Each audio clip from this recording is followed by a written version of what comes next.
결혼 5년 차에 접어드는 사람입니다. 아직 저와 남편 사이에는 아이가 없네요. 일부러 아이를 갖지 않은 건 아니에요. 오히려 결혼 직후부터 정말 걸은 적 한 번 없었고 매달마다 테스트기 사용하며 살고 있습니다. 재작년 인공수정과 시험관을 몇 번 실패한 경험이 있는데 그때 시술로 후유증이 크게 와서 직장까지 그만두게 되었고 다시 시도하는 게 두렵기만 하더라고요. 덕분에 지금은 몸 관리만 하면서 쉬고 있어요. 보통 시험관 같은 거 포기하고 있으면 자연 임신이 되는 경우도 많다고 하던데 아직까지 저희에게 좋은 소식은 없네요. 검사를 해보면 저나 남편이나 두 사람 다 아무 이상 없는, 병원에서도 어찌할 방도를 모른다고 하는 원인 없는 난임이에요. 저희가 얼마나 간절하게 원하는지 알고 계시니 결혼 초반에는 아이는 언제쯤 들어서겠냐고 물어보시던 집안어른들도 이제는 저희에게 아무것도 묻지 않으시고 조심조심 하십니다. 특히 시부모님께서 더욱 더 저에게 조심조심 하세요. 두 분이 나쁜 분이거나 시월드 같은 것도 아닙니다. 손주를 기대하는 부분이 크기는 하지만 손주 보기 싫어하는 할머니, 할아버지가 어디 있으시겠어요? 저희 친정부모님도 기다리시는 건 마찬가지고. 그런데 제가 시술 부작용 때문에 직장을 그만두게 된 걸 가지고 시부모님이 저한테 미안한 마음을 가지고 계신 것 같아요. 너무 부담을 주고 강요해서 제 몸만 상하고 멀쩡히 다니는 회사까지 그만두게 만든 것 아닌가 하시면서요. 제가 직장을 그만둔 지도 벌써 2년이 다 되어 가는데 시부모님이 가지고 계신 건물 1층에 공실이 나게 되면서 저한테 월세를 받지 않을 테니 거기서 뭐 할 만한 사업이 있는지 알아보라고 하셨어요. 몫이 좋은 곳이라 굳이 저한테 넘기지 않으셔도 세입자 찾는데 전혀 어려움이 없으실 텐데 아직도 제가 쉬고 있는 이유가 본인들에 있다고 생각하시고 저를 배려해 주신 부분인 거죠. 정말 몸둘바를 모를 정도로 감사할 일인데 이것 때문에 아주 스트레스 받는 일이 생겨버렸네요. 남편 위로 누나가 한 명 있어요. 형님은 시집 간 지도 오래되었고 자식도 셋이나 있습니다. 원래부터도 말을 조금 조심성 없이 하는 스타일이었어요. 일부러 그러는 건지는 모르겠지만 약간 듣는 사람 불편하고 기분 나쁘게 말하는 사람들 있잖아요. 형님네와 서로 집이 가까운 편이고 남편과 아주버님이 서로 잘 통하는 성격이라 그런지 교류가 잦은 편입니다. 저희 집에 놀러와서 두 사람이 한 장 걸치고 밖에 당구라도 치러 가는 날에는 꼼짝없이 신우와 함께 시간을 보내야 해요. 그러면 그럴 때마다 아이 이야기를 그렇게 꺼냈어요. 저와 남편이 그렇게 실패를 하면서 마음의 상처를 가지고 있다는 건 전혀 이해해주지 않는 듯 툭툭 꺼내는 말들이 저에게는 상처였습니다.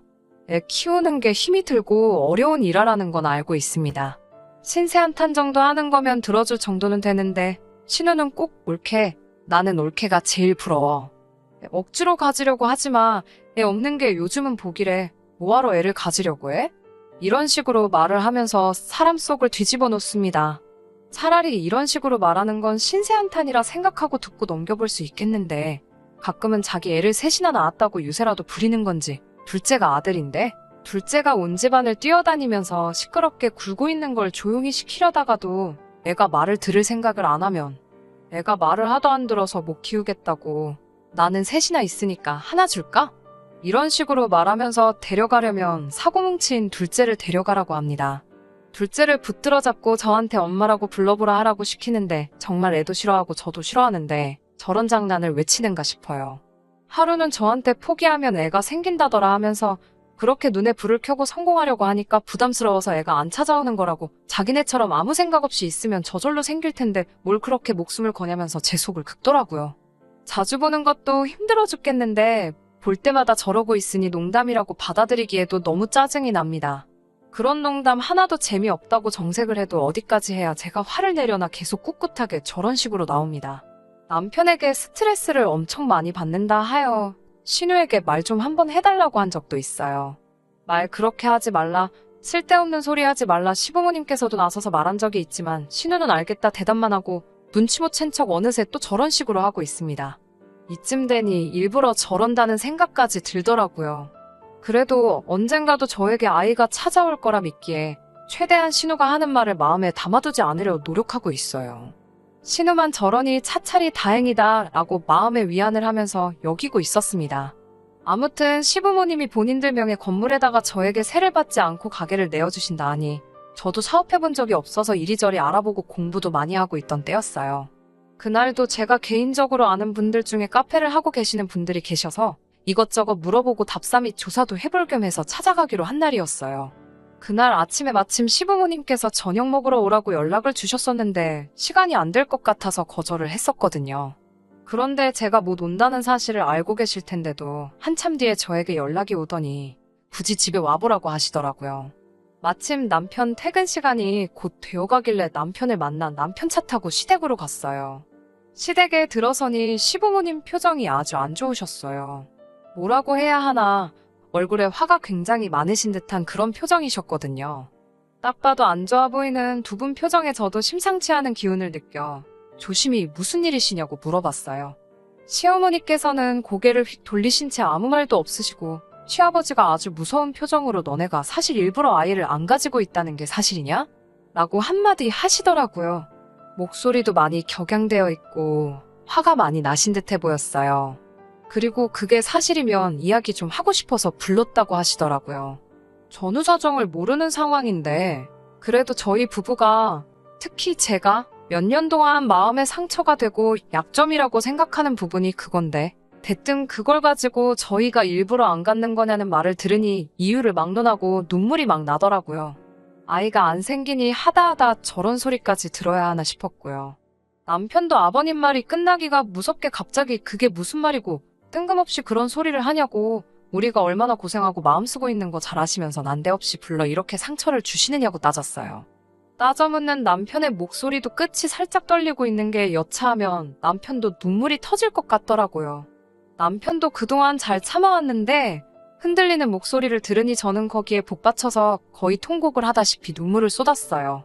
왜 울다가도 누가 괜히 툭 건드리면 터질 때 있잖아요. 남편의 울먹이는 말투가 바로 그거였던 것 같아요.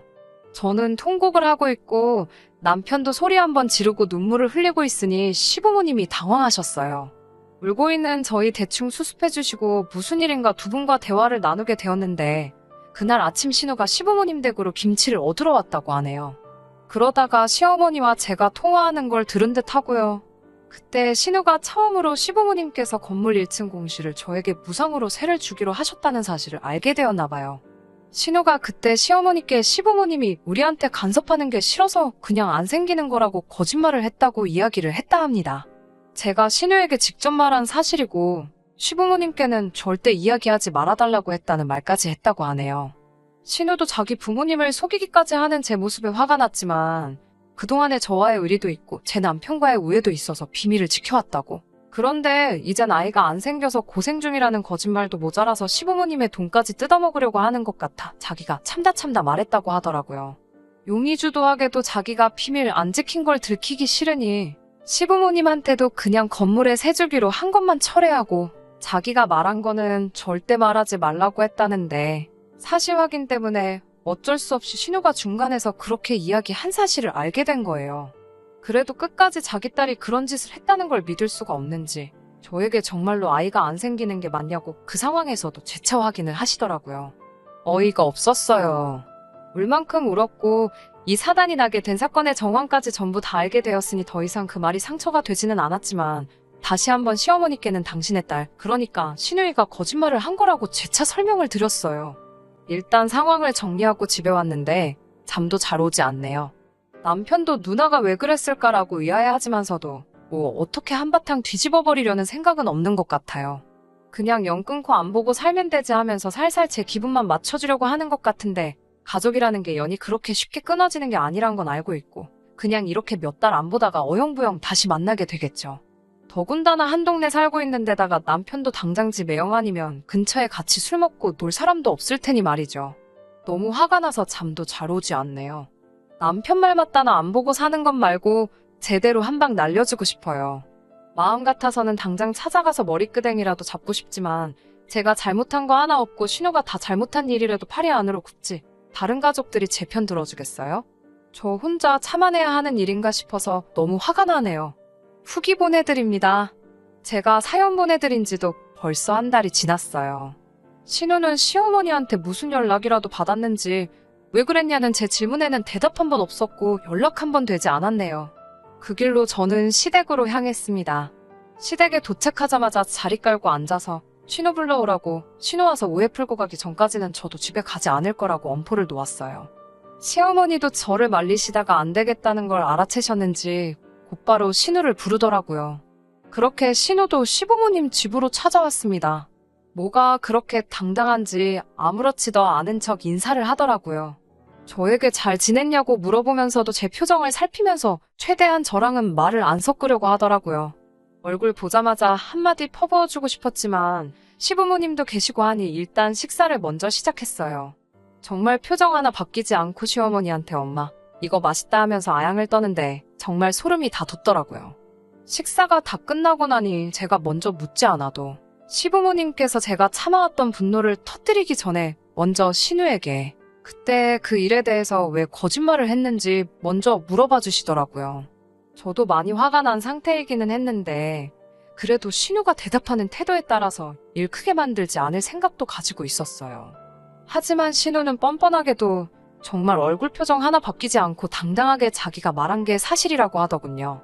애 낳기 싫은데 어른들이 반대할까봐 난임이라고 속이고 있다는 식으로 제가 틀림없이 자기한테 말했다고 하더라고요. 오히려 저보고 이제 걸리니까 자기를 팔아먹어서 오리발을 내민다고 저보고 그렇게 안 봤는데 아주 무서운 사람이라고 연기까지 하더라고요.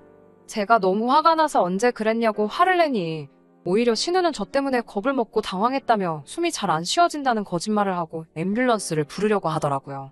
정말 저야말로 억울함에 우라가 터져서 뒷목을 잡고 쓰러질 뻔했어요. 매번 이런 상황에 누구 편을 들어야 할지 어영부영하던 남편이 그제서야 나서더라고요. 여태 저희가 병원을 다니며 받은 검사 기록을 그 자리에 던졌어요. 얼굴은 잔뜩 일그러진 채로 화가 많이 나 보이더라고요. 어떻게 다른 사람도 아니고 누나가 우리한테 이럴 수 있냐고 화를 내더라고요. 신우가 발뺌하지 못할 증거 앞에 깨갱거리고 아무 말도 못하고 있었어요. 시부모님도 이미 진작에 신우가 거짓말하고 있는 걸 알고 있었으니 신우에게 왜 있지도 않은 사실을 진짜처럼 만들어서 여러 사람 마음 상하게 하느냐고 아주 혼쭐이 나고 있었죠.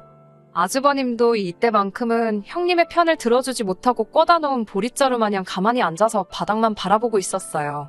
신우는 그제서야 엉엉 울면서 쟤들한테 암만 애가 없는 게 불쌍하다고 해도 나는 애가 셋이나 있고 엄마의 친딸인데 어떻게 엄마는 상가 건물을 쟤한테 돈 한 푼 안 받고 세를 줄 생각을 하느냐고요. 저는 애도 없으니 다시 회사 같은 거 들어가려면 얼마든지 들어갈 수 있는데 말인즉슨 며느리인 제가 딸인 자기를 제치고 무언가를 받는 게 배가 아파서 꾸민 수행이라고 하더라고요. 시어머니가 묵직한 돌직구를 신우한테 꽂아주었어요. 마음 같아서는 시어머니도 신우가 마음 상하지 않게 그에 상응하는 만큼 해주려고 했었다고 하시네요.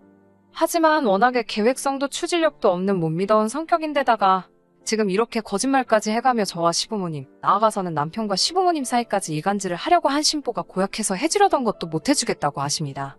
너가 거짓말했던 것도 우리는 이미 다 알고 있었고 그 건물 때문에 그러는 것도 알고 있었다고. 사실대로 말했으면 뭐라도 하나 해줬을 텐데 네 마지막 기회를 너가 차버린 거라고 쓴소리를 하시고 더는 너같이 마음 씀씀이 나쁜 사람에게 해주고 싶은 것이 없다고 확고하게 선을 그으시더라고요. 방바닥에 발을 동동 구르며 큰 소리로 울고 있는 신우를 아주버님이 겨우 수습해서 집으로 데리고 나갔어요. 신우가 나가니까 집이 언제 그랬냐는 듯 조용해지더라고요. 시부모님은 저에게 사실관계도 따져보지 않고 딸 말만 듣고 저에게 뭐라고 한 게 정말 미안하다고 사과하셨습니다. 저도 오해가 풀려서 다행이라고, 그래도 이렇게 거짓이 아닌 걸 알게 되었으니 저도 마음에 담아두지 않겠다고 말씀드렸어요. 시부모님이 가지고 계신 건물은 정말 몫이 좋은 곳이었습니다. 이 시국에도 상권이 죽지 않고 활발하고 장사도 정말 잘 되고 있어요. 요즘은 돈 벌리는 재미에 피곤한 것도 모르고 일을 하고 있습니다. 신우네는 아직도 시부모님하고는 연락을 안 하고 지내는 것 같아요. 신우가 삐진 듯 연락을 안 하고 있는데 아쉬운 건 신우일 텐데 도대체 무슨 배짱으로 저러고 있는지 모르겠어요. 자식이기는 부모 없다고 시부모님은 신우를 조만간 용서해 주시겠죠. 그래도 신우가 저렇게 고자세로 나와서는 소용없을 것 같습니다. 안타깝게도 아직도 아이 소식은 없네요. 이제 장사도 시작한 이래 가장 성수기가 될 것 같고 당분간은 이 바쁨을 만끽하면서 지낼 예정입니다. 내년에는 몸도 다 추스러서 시술이 되었든 자연 임신이 되었든 이번이 마지막이다 생각하고 저희 부부를 그리고 더불어 저희 가족들 모두 행복하게 해줄 아이가 찾아오도록 최선을 다해서 노력해볼 계획이에요. 오랜 기다림이니만큼 내년에는 더 좋은 소식이 있었으면 좋겠습니다. 그럼 이만 후기 마치도록 하겠습니다. 끝까지 들어주셔서 감사합니다. 오늘의 사연은 여기까지입니다. 구독과 좋아요, 알람 설정 부탁드리고 더 좋은 사연으로 다시 찾아뵙겠습니다. 감사합니다.